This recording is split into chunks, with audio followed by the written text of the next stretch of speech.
আসসালামু আলাইকুম সুপ্রিয় শিক্ষার্থীবৃন্দ, আশা করছি তোমরা ভালো আছো, সুস্থ আছো।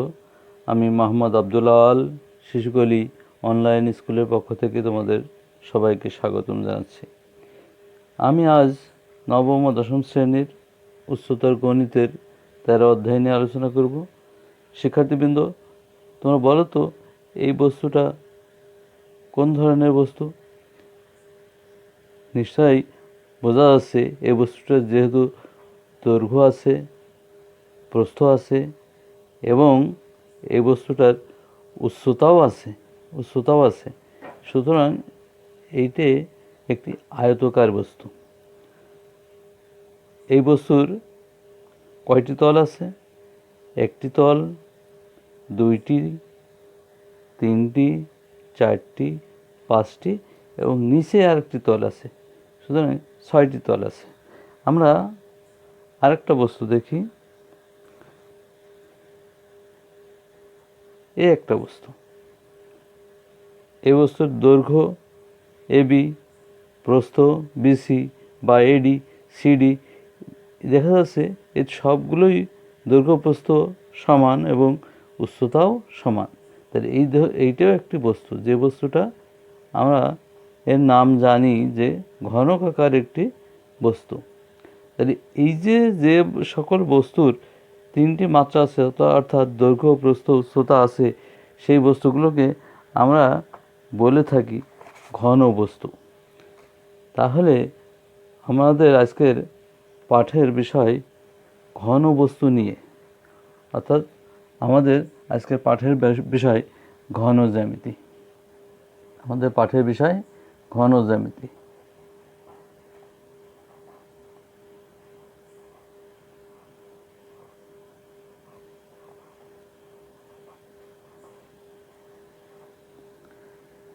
এখন আমরা এই যে ঘন জ্যামিতি,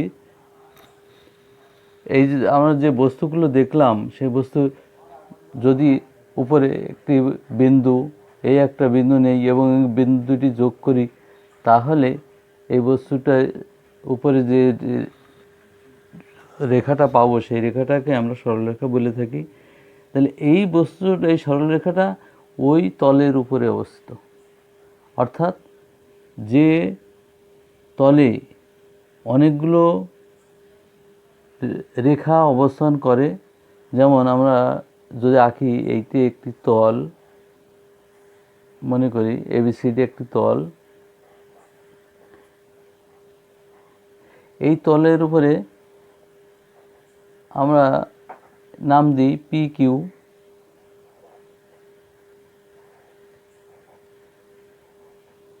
এইটা দিই আর এস রশ্মি। তাহলে এই যে পি কিউ আর এস রশ্মি, এগুলো এই তলের উপর অবস্থিত। সুতরাং এই রেখাগুলোকে বলা হয় একতলীয় রেখা। একতলীয় রেখা। আবার একাধিক সরলরেখা যদি একই তলে আঁকা সম্ভব না হয়, আমরা এমনও তল পেতে পারি যে সেই সরলরেখাগুলো এক তলের উপরে আঁকা সম্ভব নয়। যেমন আমরা একটা দেখি, এইটা একটা তল। এবার আমরা আরেকটা তল আঁকি।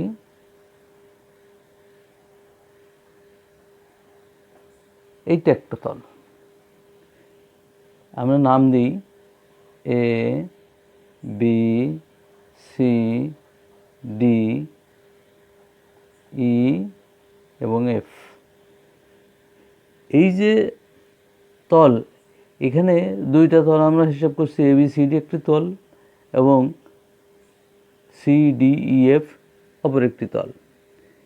এখন এই তল দুইটির এ বি, যদি যেহেতু দুইটি বিন্দু, এই দুইটি বিন্দু এ বি একটি রেখা। আবার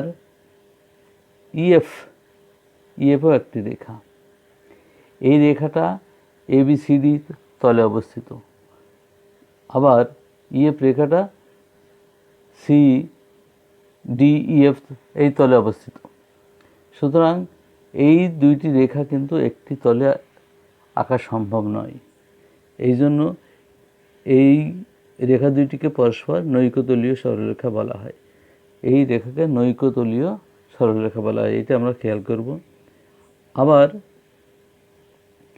যদি একটি তলের উপরে দুইটি সরলরেখা কখনোই মিলিত না হয়, একটি তলের উপরে দুইটি সরলরেখা যদি কখনোই মিলিত না হয়, অর্থাৎ এ বি এবং সিডি এই একটা তলের উপর অবস্থিত দুইটি সরলরেখা, আমরা যদি উভয় দিকে বাড়িয়ে দিই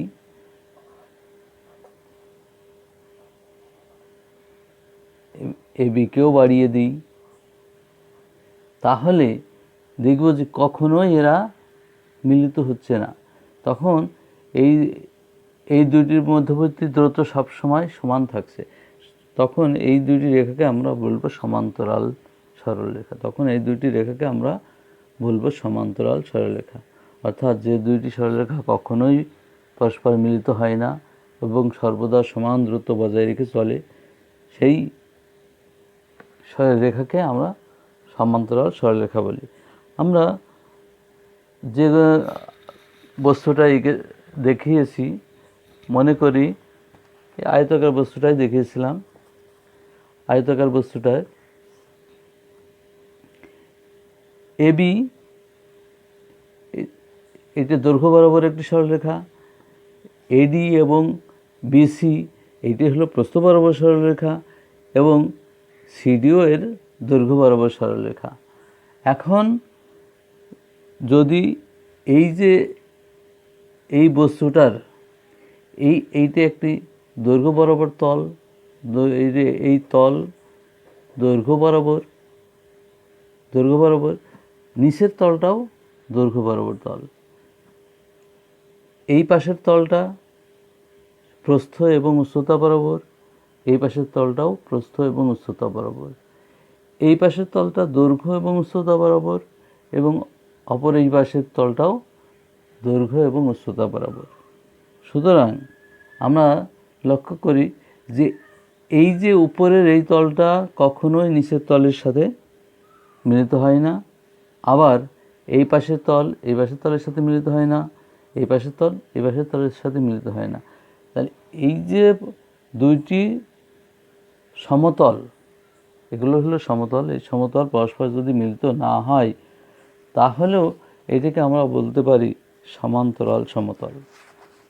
সমান্তরাল বলতে আমরা সবসময় বুঝবো যে সর্বদা সে রেখা হতে পারে, তল হতে পারে, সর্বদা সমান দূরত্ব বজায় রেখে চলবে। এবার আমরা আরেকটা জিনিস শিখব যে উল্লম্ব রেখা বা তল। আমরা একটা ছবি আঁকি, তাহলে এই জিনিসটা স্পষ্ট হবে। যদি ছবিটা আঁকি আমরা এভাবে,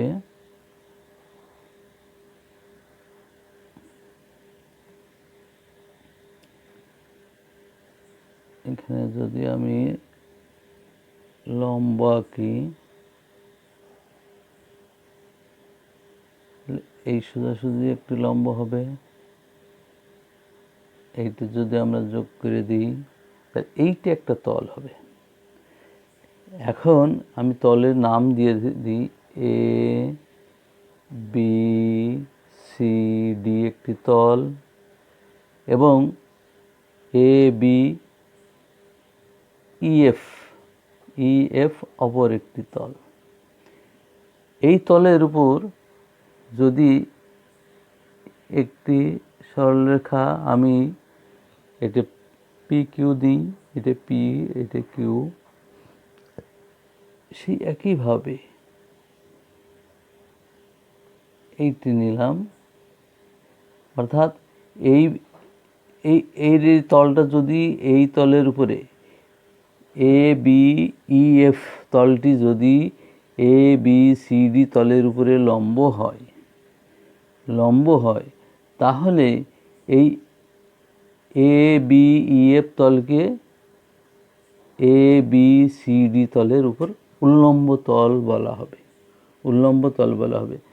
আবার সে একইভাবে যদি ABCD তলের উপর PQ একটি সরলরেখা হয় এবং ABEF তলের উপর PR অপর একটি সরলরেখা হয়, তাহলে PR সরলরেখাটা PQ সরলরেখার উপরে লম্ব হবে। তাহলে আমরা বুঝতে পারছি, যদি কোনো বস্তু আমি যদি কোনো একটা বিন্দু থেকে ঝুলিয়ে দিই যেটা উলনের মতো তা থাকে, তাহলে সেটা কোনো তলের সাথে যদি সমান্তরাল হয় তাহলে আমরা ওইটাকে বলতে পারি উল্লম্ব সরলরেখা বা উল্লম্ব তল।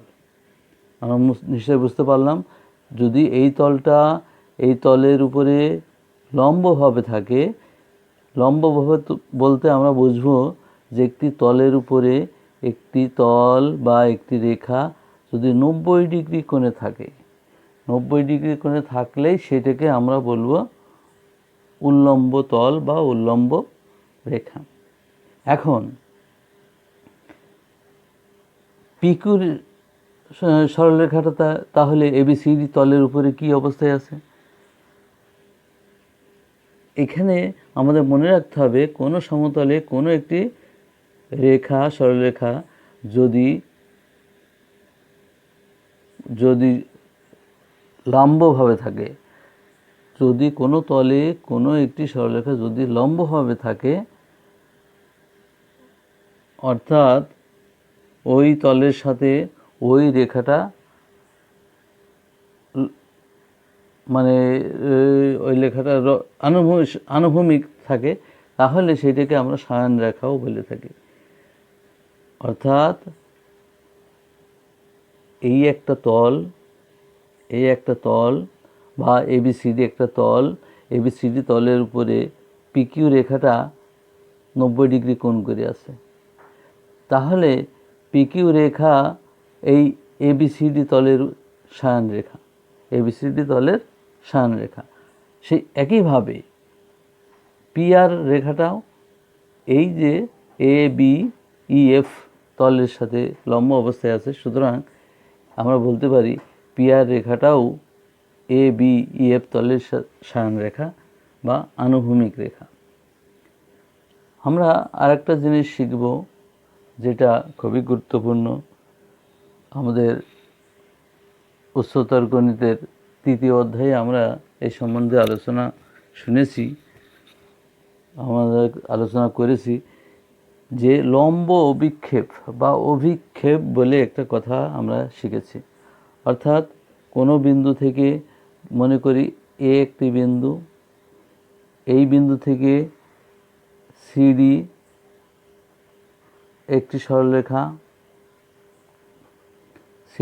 সরলরেখা, এই সরলরেখার উপর যদি লম্ব আঁকা হয়, এ হইতে এই CD রেখার উপরে লম্ব আঁকা হয়, তাহলে লম্বটা মনে করলাম B বিন্দুতে ছেদ করেছে, তাহলে B বিন্দুটাই হবে A বিন্দুর পাদবিন্দু, অর্থাৎ A বিন্দুর অভিক্ষেপ হবে B বিন্দু। তাহলে আমরা যদি মনে করি A এবং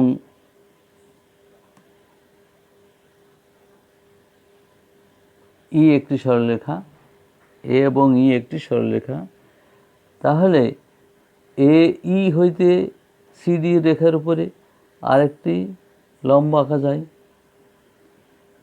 সেই লম্বটা আমি একটি নাম দিতে পারি F দিতে পারি। তাহলে E বিন্দুর পাদবিন্দু হলো F, অর্থাৎ E বিন্দুর অভিক্ষেপ F বিন্দু। এবার একইভাবে আমরা AE এর অসংখ্য বিন্দু হইতে CD রেখার উপরে যদি অসংখ্য লম্ব আঁকি, তাহলে যে লম্ব বিন্দু পাবো সেই লম্ব বিন্দুর যোগফলই হবে EF এর এ ই এর অভিক্ষেপ, এ ই এর অভিক্ষেপ, অর্থাৎ এ বির এ ই রেখার অভিক্ষেপ হবে বিএফ, এ ই রেখার অভিক্ষেপ হবে বিএফ। নিশ্চয়ই আমরা বুঝতে পারছি যে আমরা আরেকটা অক্ষর সাহায্যে আমরা একটু দেখি। এটা হলো এক্স, এটা এক্স ড্যাশ, এটা মূলবিন্দু, ওয়াই ড্যাশ ওয়াই। এখন প্রথম চতুর্ভাগে কোনো একটি সরলরেখা, প্রথম চতুর্ভাগে কোনো একটি সরলরেখা মূল বিন্দু দিয়ে গিয়েছে। মনে করলাম ওপি একটি সরলরেখা মূল বিন্দু দিয়ে গিয়েছে, তাহলে পি হইতে ও এক্সের উপর পি এম লম্ব টানলাম, পি হইতে ও এক্সের উপর পি এম লম্ব টানি। এখন এই পি বিন্দু সংজ্ঞানুসারে পি বিন্দু হইতে যে লম্ব আমি ও এক্স রেখার উপরে টেনেছি, তাহলে এম বিন্দুই হবে পি বিন্দুর অভিক্ষেপ। সেই একইভাবে ও হইতে যদি লম্ব টানি তাহলে ওই বিন্দুতেই লম্ব হবে। এখন ওপির উপর যদি অসংখ্য বিন্দু কল্পনা করি আমরা, তাহলে ওপি হইতে যে বিন্দুগুলো আমরা পাবো, সেই বিন্দু হইতে ও এক্সের উপরে যে লম্ব আঁকা হবে, সেই লম্বর বিন্দুগুলো যোগ করলে যে রেখাটা পাবো সেই রেখাটা হলো ও এম, অর্থাৎ ওপি রেখার লম্ব অভিক্ষেপ হবে ও এম। আমরা লম্ব অভিক্ষেপ সম্বন্ধে জানলাম, আশা করছি তোমরা বুঝতে পেরেছো। এবার আমরা একটি আয়তকার বস্তু প্রথমেই দেখেছি। আয়তকার বস্তুটার আমরা একটা চিত্র এঁকে ফেলি, তাহলে আমাদের জন্য সুবিধা হবে।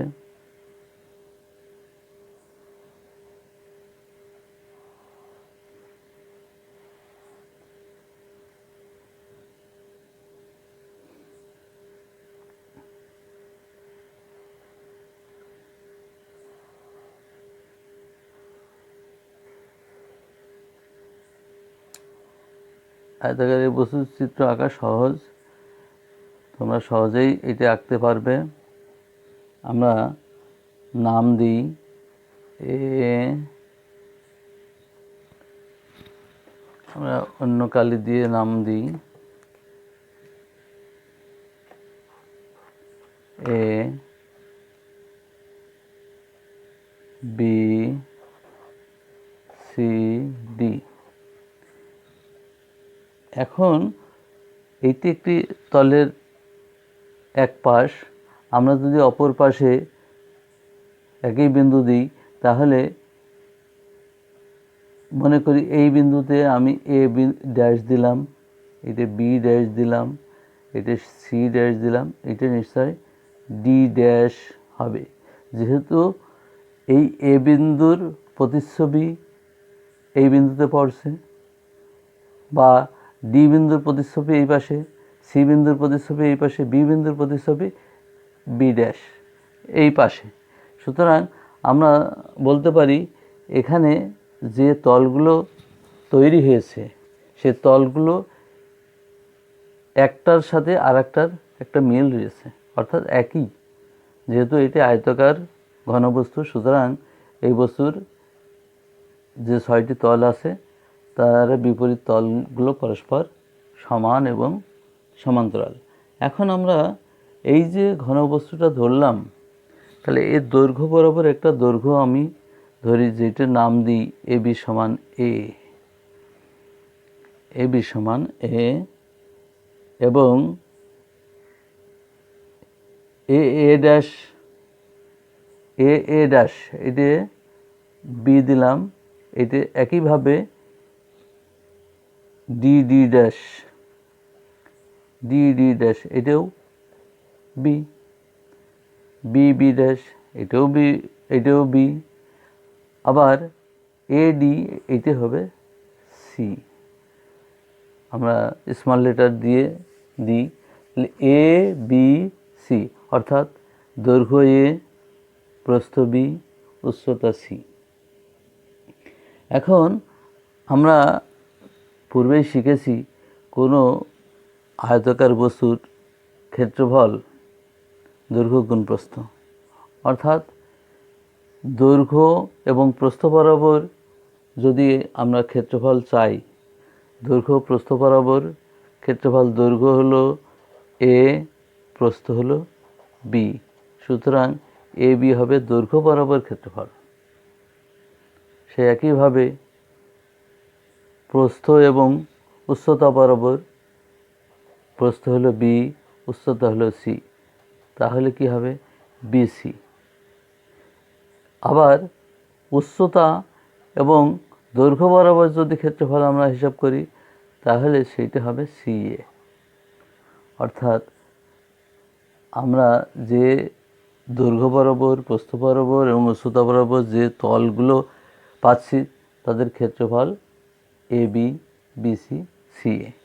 যেহেতু এটা আয়তকার ঘনবস্তু এবং এর 6টি তল রয়েছে, সুতরাং প্রত্যেক তলই অনুরূপ আরেকটা, প্রত্যেক তলেরই অনুরূপ আরেকটি তল আছে। অর্থাৎ এই বস্তুটার সমগ্র পৃষ্ঠের ক্ষেত্রফল যদি আমি নির্ণয় করতে চাই তাহলে সমগ্র পৃষ্ঠের ক্ষেত্রফল হবে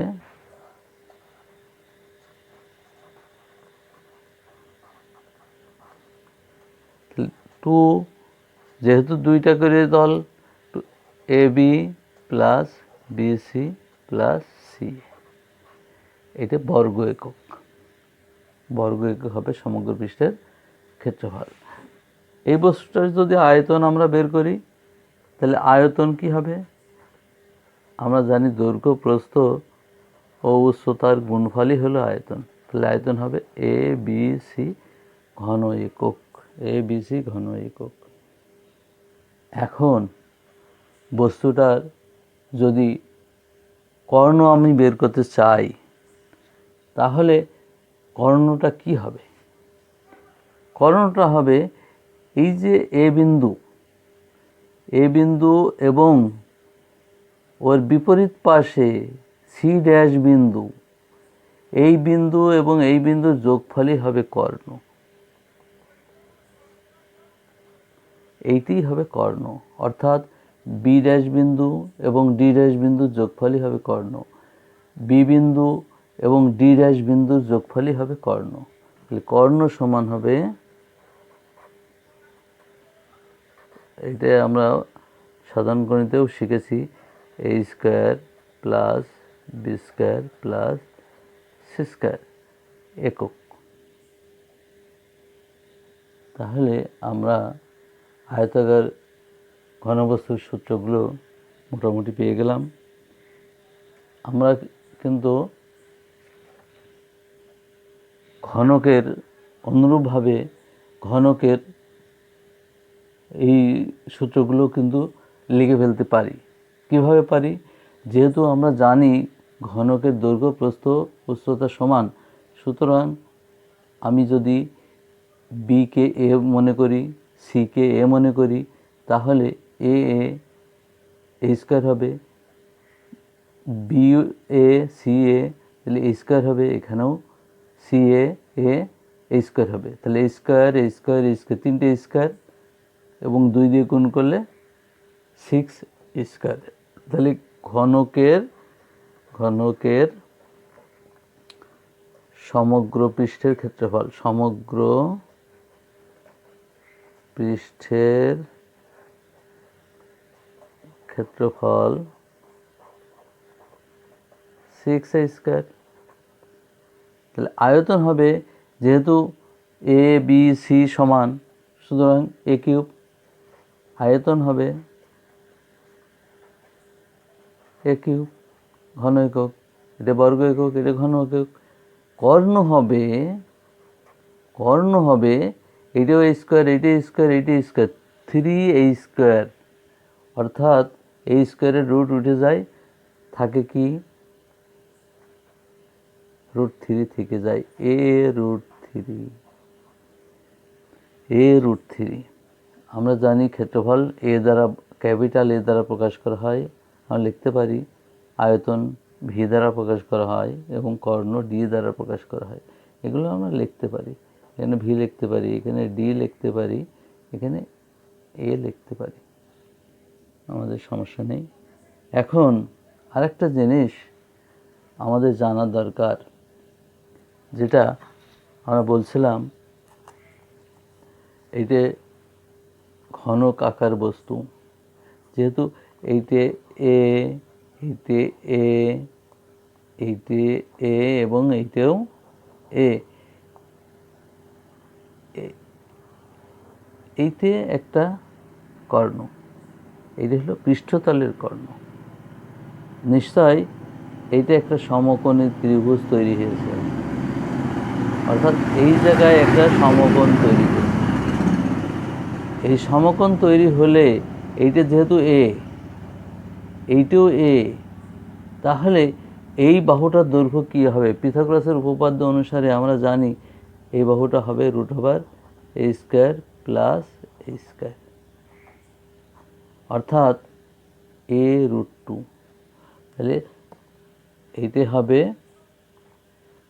ঘনকের পৃষ্ঠের কর্ণের দৈর্ঘ্য, পৃষ্ঠের কর্ণের দৈর্ঘ্য। এটা আমাদের খুব সমস্যা আসবে অঙ্ক করতে, এটা আমাদের লাগবে a√2।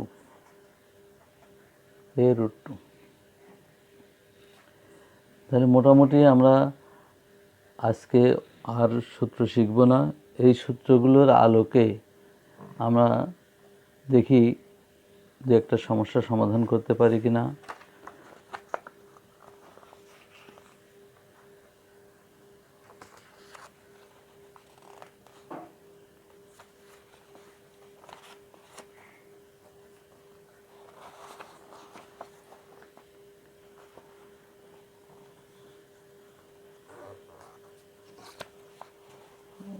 কাগজের সমস্যার সমাধান করতে পারি কিনা দেখি। প্রথম সমস্যা, 1 নম্বর সমস্যা 1। একটি আয়তাকার ঘনবস্তুর দৈর্ঘ্য, প্রস্থ, উচ্চতার অনুপাত। একটি আয়তাকার ঘনবস্তুর দৈর্ঘ্য, প্রস্থ ও উচ্চতার অনুপাত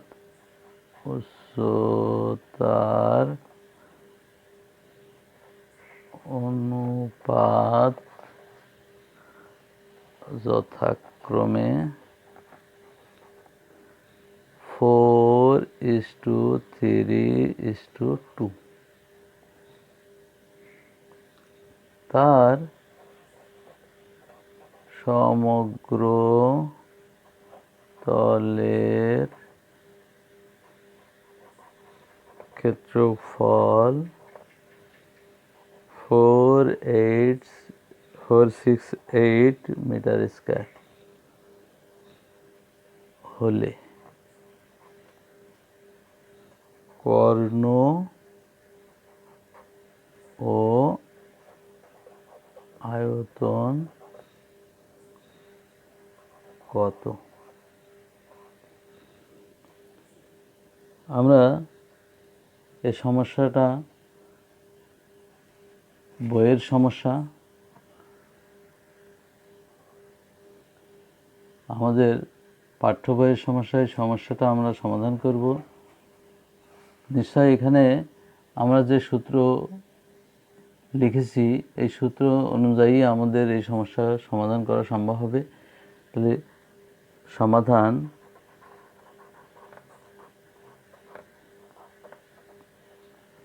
আমরা এখানে দৈর্ঘ্য, প্রস্থ ও উচ্চতার অনুপাত এখানে দেয়া আছে। তাহলে A:B:C সমান 4:3:2।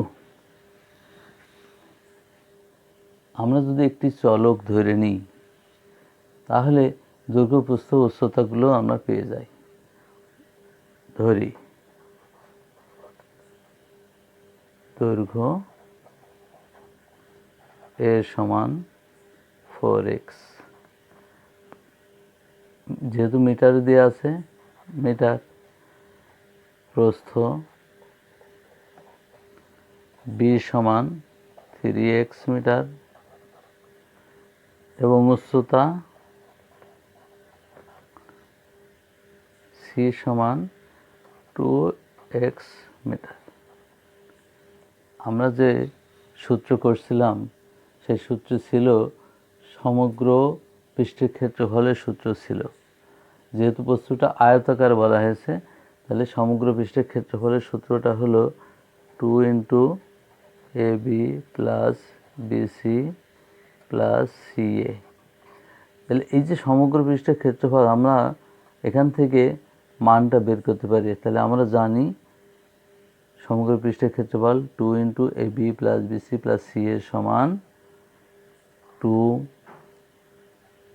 এখানে AB হলো 4x × 3x + 3x × 2x + 2x × 4x।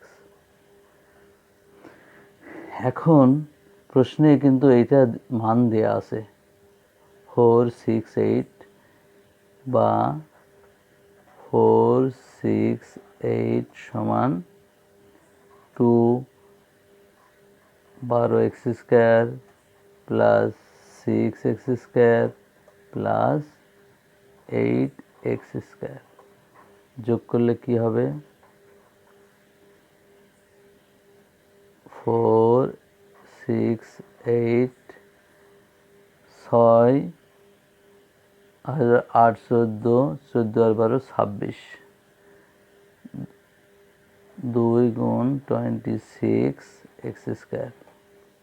বা আমি যদি x² এর মান বের করি তাহলে 4, 6, 8 / 52 /52। আমরা যদি ভাগ কাটাকাটি করি তাহলে এটা পাবো 9 বা x² সমান 9। অতএব x সমান √9 = 3। এখন চলকের মান আমি পেয়ে গেছি। দৈর্ঘ্য, প্রস্থ, উচ্চতা আমি বের করে ফেলতে পারছি। অতএব দৈর্ঘ্য 4 × 3 12 মিটার, প্রস্থ 3 × 3 9 মিটার, উচ্চতা 2 × 3 6 মিটার। এখন প্রশ্ন আমাদের কর্ণের দৈর্ঘ্য কত? অতএব কর্ণ মনে আছে নিশ্চয়। D সমান √12² + 9² + 6² করলে কত হবে? 144 + 81 + 36 যোগ করলে কত হবে? 261। এটা যদি ক্যালকুলেটরে আমরা হিসাব করি তাহলে পাবো 16.16। 16.16। এইটি হলো এই মিটার, এত মিটারই হলো ওই আয়তকার ঘনবস্তুর কর্ণের দৈর্ঘ্য, আয়তকার ঘনবস্তুর কর্ণের দৈর্ঘ্য। এবার আয়তন,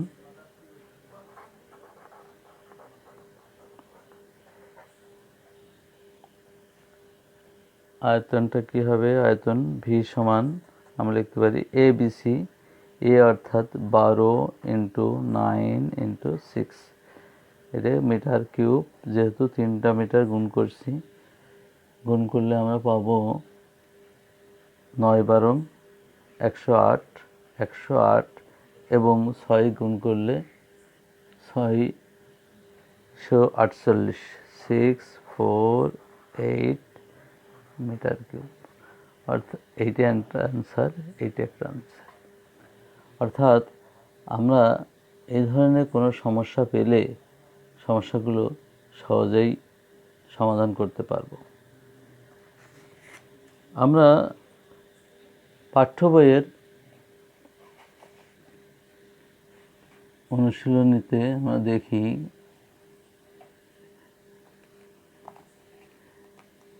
7 নম্বর একই ধরনের, এখানে দৈর্ঘ্য প্রস্থ উচ্চতা দেওয়া আছে, ক্ষেত্রফল, কর্ণের দৈর্ঘ্য, আয়তন নির্ণয় করতে হবে। আমরা যে সূত্রগুলো শিখেছি এই সূত্র অনুযায়ী এগুলো আমরা লিখতে পারবো। 8 নম্বর, এখানে ভূমির উপর অবস্থিত 2.5 মিটার দৈর্ঘ্য 1 মিটার প্রস্থ বিশিষ্ট অভ্যন্তরীণ পরিমাপের একটি আয়তাকার জলাধার। আয়তাকার জলাধার বলতে আমরা একটি চৌবাচ্চা বুঝতে পারি। সেই চৌবাচ্চার উচ্চতা এখানে দেয়া আছে 0.4 মিটার, এর আয়তন ও অভ্যন্তরীণ তলের ক্ষেত্রফল। এখানেও আমাদের যে সূত্র আমরা শিখলাম সেই সূত্র অনুসারে আমরা এই অঙ্কটাও করতে পারি। তোমরা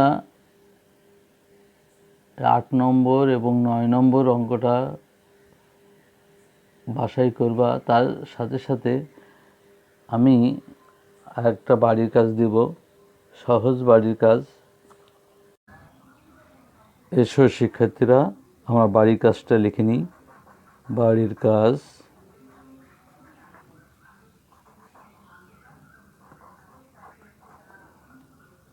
একটি ঘনকের পৃষ্ঠ তলের কর্ণের দৈর্ঘ্য 16√2 মিটার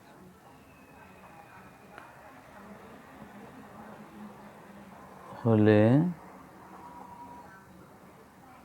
সমগ্র তলের ক্ষেত্রফল, আয়তন